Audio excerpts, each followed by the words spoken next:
দেখো দেখো দেখো, মাছ কিন্তু আমরা অনেক রকমভাবে খাই। কেউ খাই ভাজা, কেউ খাই ঝোল, আবার সেই ভাজা ঝোল করার আবার পদ্ধতিও আলাদা।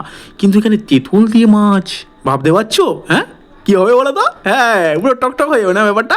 হ্যাঁ, একদম তাই। মাছের টক হচ্ছিল, এটা তো আগেই বলেছি, আগে একটা ভিডিও ছিল তোমরা দেখেছো হয়তো। এখানে আমি কিছুটা মাছ এনেছিলাম একটা বন্ধুর বাড়ি থেকে, সেখানে মাছগুলো আনার পরে মা এগুলো সুন্দর করে ভেজে ফেলেছে। ভাজার পরে বলছিল মাছের টক খাবি, টক এটা বা কী করে করবা? তারা করে দিচ্ছি, দেখতে সহ্য কর।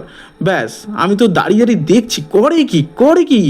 যাই হোক, মাছগুলো ভেজে প্রথমে তুলে নিল, তারপর একটু সর্ষে দিল, একটু শুকনো লঙ্কা দিয়ে ডলা দিয়ে ওদিকে আবার আলাদা করে রেখেছে কি বলতো, তেঁতুলের জল।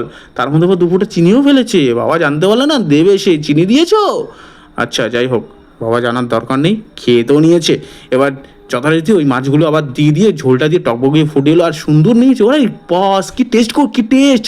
কিচ্ছু বলবো না, কিচ্ছু বলে, শুধু বাড়িতে করো আর খেয়ে দেখো। চলো, আমি কিন্তু খেয়ে নিচ্ছি, তোমরাও খেয়ে নাও। আর হ্যাঁ, যারা ফেসবুকে দেখছো তারা অবশ্যই ফলো করে দিও, আর যারা ইউটিউবে তারা অবশ্যই সাবস্ক্রাইব। উফ কি গরম! খেয়ে নি।